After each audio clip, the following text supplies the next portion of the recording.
Well, here we are sitting in the garden of William Herschel's house in Bath, and I thought this was an opportunity to talk about other forms of light. We've been talking about infrared, but I think there's something that causes us great concern at the moment.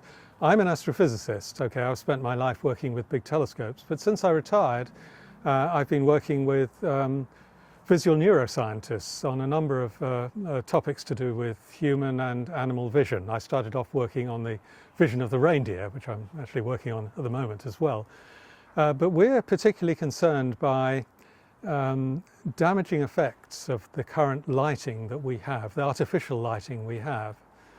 And I think the basic point about this is that life on Earth has evolved over billions of years to live in the presence of oxygen. Now, we all know about oxygen, we breathe it, it's vital for all forms of life, or almost all forms of life. There are bacteria and archaea and so on that can live without oxygen.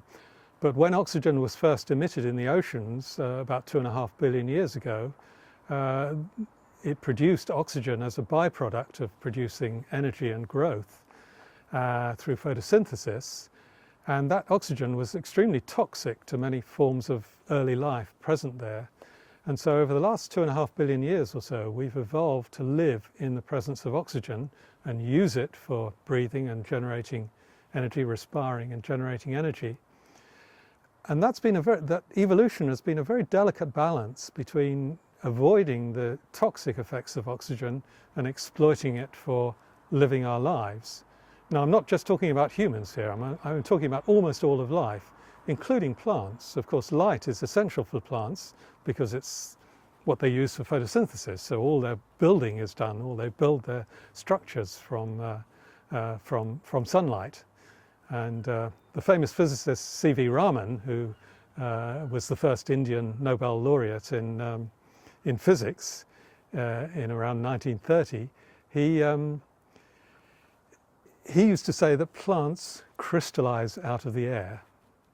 I mean, they use light from the sun and they use carbon dioxide. And from putting those things two together, they build plants. They need something from the ground, but actually most of it comes from the air. So plants crystallize out of the air. So this whole process of the interaction of light with matter in various forms, absolutely fundamental to all of life on Earth. Now, our evolutionary history over those 2.5 billion years has been in the presence of basically sunlight. So this is light radiation which comes to us as a result of the heat generated in the interior of the sun. It's what we call heat radiation. And that radiation has a spectrum, a distribution over colour, which is very characteristic of hot things. If you make very hot things, you emit lots of ultraviolet light. If you have things the temperature of the sun, you make mostly visible light. If you have cooler objects like your heating panels, you make thermal radiation, but in the mid-infrared, which we can't see, but heats us. So there's a wide range of thermal radiation that we've lived with. The campfire, like the heating panels, infrared radiation, it's thermal radiation. Now, thermal radiation for lighting is very inefficient. When we build an old-fashioned light bulb with a glowing tungsten filament, that filament heats up to about 3,000 kelvins, we call it, like degrees centigrade, but slightly different zero point. A light bulb is about 3,000 Kelvin, or a little bit cooler. And that emits most of its light in the near-infrared, where Herschel made his discovery. But some of the light comes out in the visible spectrum, and that's what we use. But most of the energy is going into making the infrared light, so it's very inefficient. So to use our electricity efficiently, we want lights that emit in the visible. We did that first of all with the lamps like fluorescent tubes, which are very unpleasant to live with, but they produce what is essentially white light, which has a rather complex distribution with colour. But the big discovery was in, I think it was 2014, when the Japanese got a Nobel Prize for inventing the blue LED, light-emitting diode. Those blue LEDs were very, very efficient at producing lots and lots of blue light. And once you've got lots and lots of blue light, it's actually quite easy to make the rest of the spectrum as well, because you use what are called phosphors. These are chemicals that glow when you shine short wavelength radiation on them. It's called fluorescence or phosphorescence. You have a blue LED which is extremely bright. It shines onto phosphors coating the interior of the bulb, and that emits green light and yellow light and orange and red light. And when you add the blue and the phosphor radiation together, you get something that looks white. So if you go outside and you look at your LED street lamps, they have this very, very strong blue emission, and they also have the other radiation from the phosphors, which ends up looking like white light. That's all very fine, and they're extremely efficient. They're cheap to run. They're so cheap to run that people make them much too bright and damage our eyes anyway because the lights are too bright. That's another story. But the more interesting story is that the blue light itself is, we're realizing, quite toxic for all of life. I'm not talking just about humans here, all of life. It may be that the blue light in LEDs may be largely responsible or significantly responsible for the reduction in the insect populations in urban areas, because if you shine blue light on insects for more than a few hours, they die. And we're realizing more and more about the biochemistry of this and exactly how it works. It's not very well understood, but what we think is that it's the blue light interacting with the oxygen molecules in a really very subtle way that can only be described using quantum mechanical understanding. But what happens is that a very common molecule in life, it's the molecule that colors life. Most of the colors you see, the pigmented colors you see in life, are due to a molecule called a porphyrin. And it's a ring-shaped molecule, and it contains a metal in the center. In hemoglobin, the metal is iron, and so iron is very important for the way your blood works. It's the hemoglobin that transports the oxygen in your body. In plants, the metal in the center is magnesium and not iron, but otherwise it's a very similar molecule. So chlorophyll and hemoglobin, very, very similar molecules. In fact, they have exactly the same precursor molecule. When those molecules are being synthesized in plants and animals, the precursor is something called protoporphyrin 9, which is a simple molecule without a metal in the center. And to make the hemoglobin, you add the iron. There's an enzyme that adds the iron into the center of the heme, which goes to make hemoglobin. And similarly in plants, the magnesium goes into the center to make the chlorophyll. So this protoporphyrin turns out to be hazardous, if I can put it that way. If you shine blue light on a porphyrin, it fluoresces bright red. In fact, an experiment you can all do if you have access to an ultraviolet light. Get a box of eggs, of brown eggs, and shine an ultraviolet light on it in the dark, and the eggs will glow a brilliant red, absolutely fantastic to look at. And the reason for that glow is this protoporphyrin, which birds put in their shells.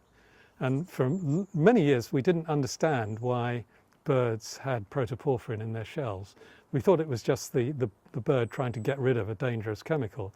But in fact we now realize, it is realized that it has a purpose. You remember the mad King George III suffered from porphyria?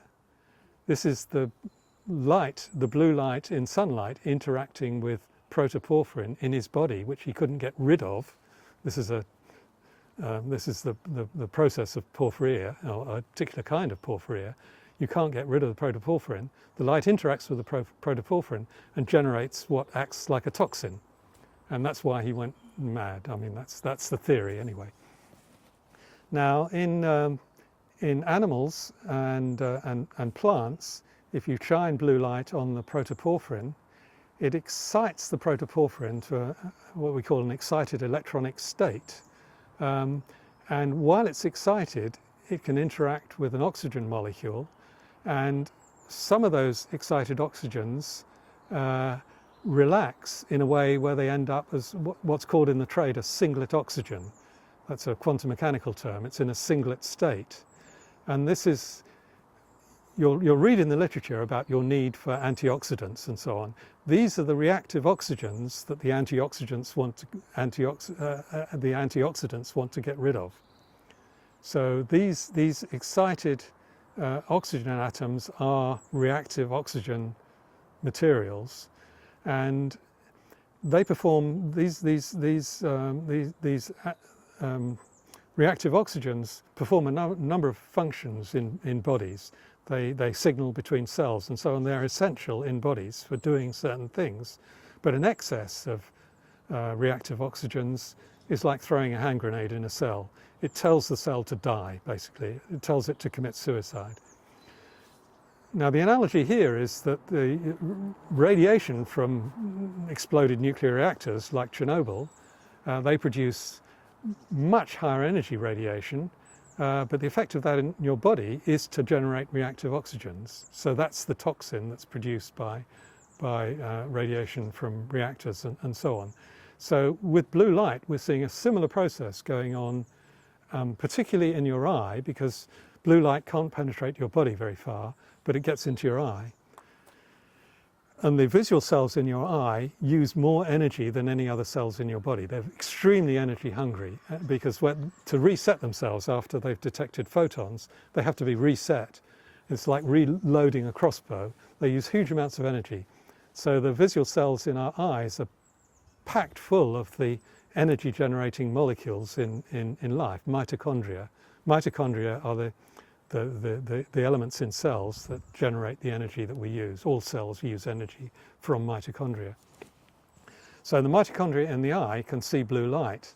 And what we think is happening, and we're not very sure of this, we've adapted to exist under blue light during the daytime because it's balanced by red light of a similar intensity. And the mitochondria probably only generate hemoglobin. They synthesize hemoglobin, but they probably only do it at night. That's one thing we're trying to find out at the moment. They probably only do it at night, and we don't want blue light shining on us at night when the mitochondria are doing their housekeeping work, basically.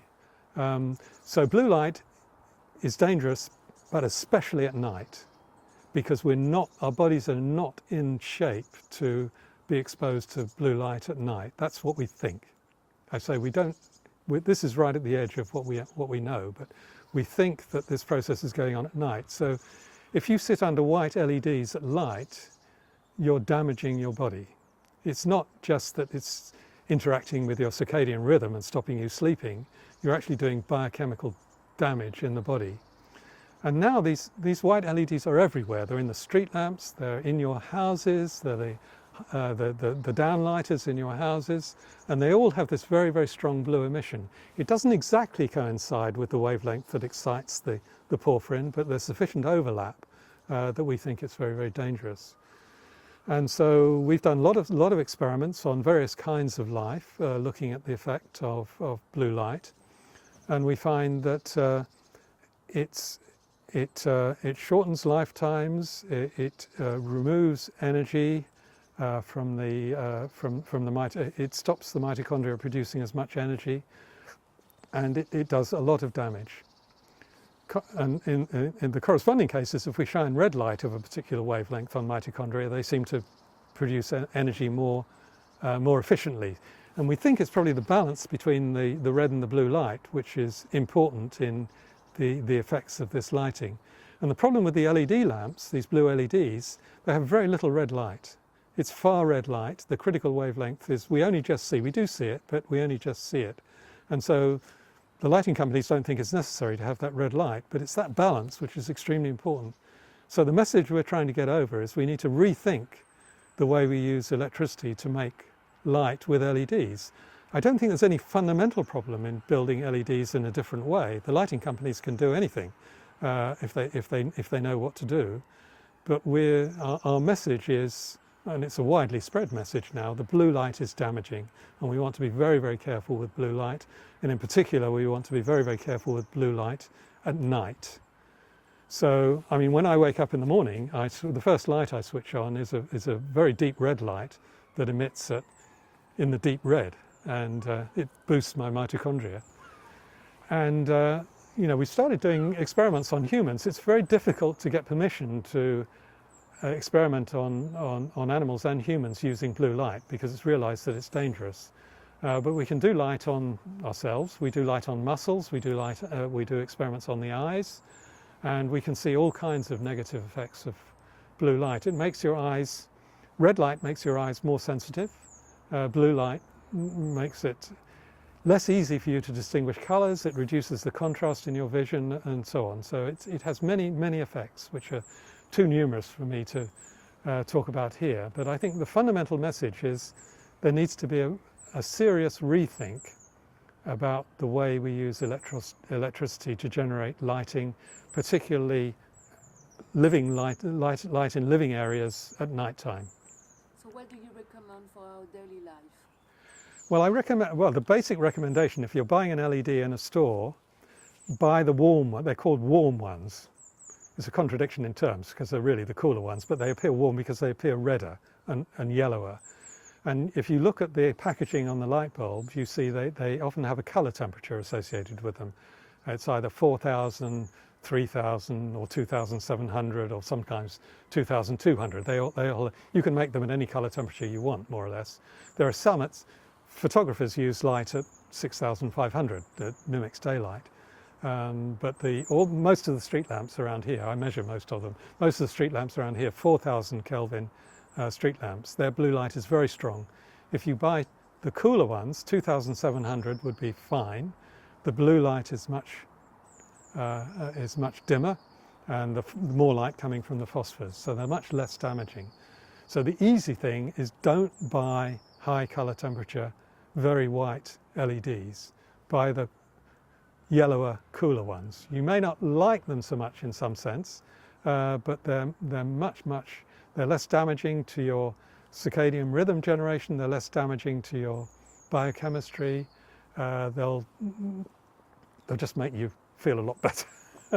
So that's really the message, and we're extremely worried about this, but you know, changing world lighting is worse than changing the direction of an oil tanker. You know, it's you have to get the message over, and there are many ways we're trying to get this message over now.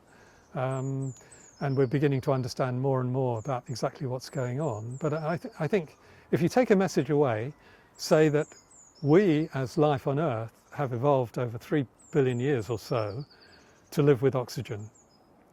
We're living with oxygen now, and the combination of oxygen and blue light is dangerous.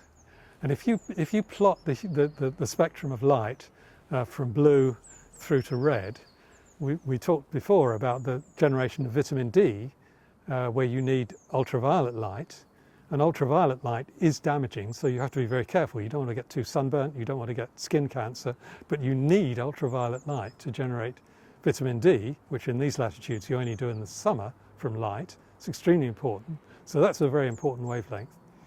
The next wavelength you look at in the blue, between 400 and 450 nanometers, that's dangerous area, that's a no-go area. You should avoid that like the plague for lighting. That's our message. And then you move into the red, and there's this band in the red between about 600 nanometers, which you would see as red, and in the near infrared, which is the Herschel infrared that we were talking about earlier, light in that range is, the body is quite transparent to that light. So the light can get into the body, it can affect mitochondria under your skin and your muscles and so on, and that has beneficial effects.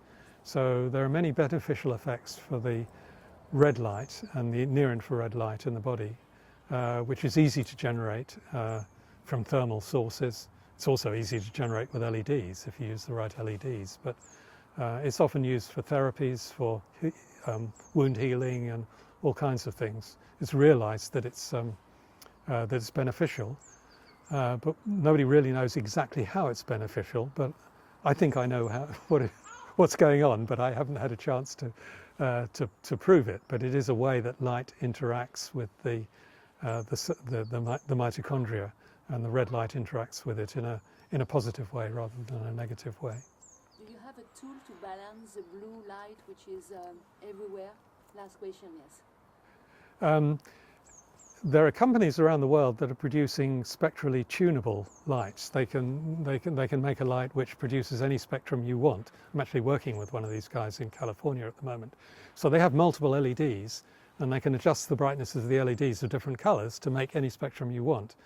And at the moment, they're most interested in medical scenarios, and also in laboratories for experiments, using for animal experiments, for instance. You know, seeing how animals can benefit from different light sources. So it's certainly possible to make tunable light sources with any spectrum. But what we want is cheap bulbs that we can put in street lamps and in your house that don't do the damage.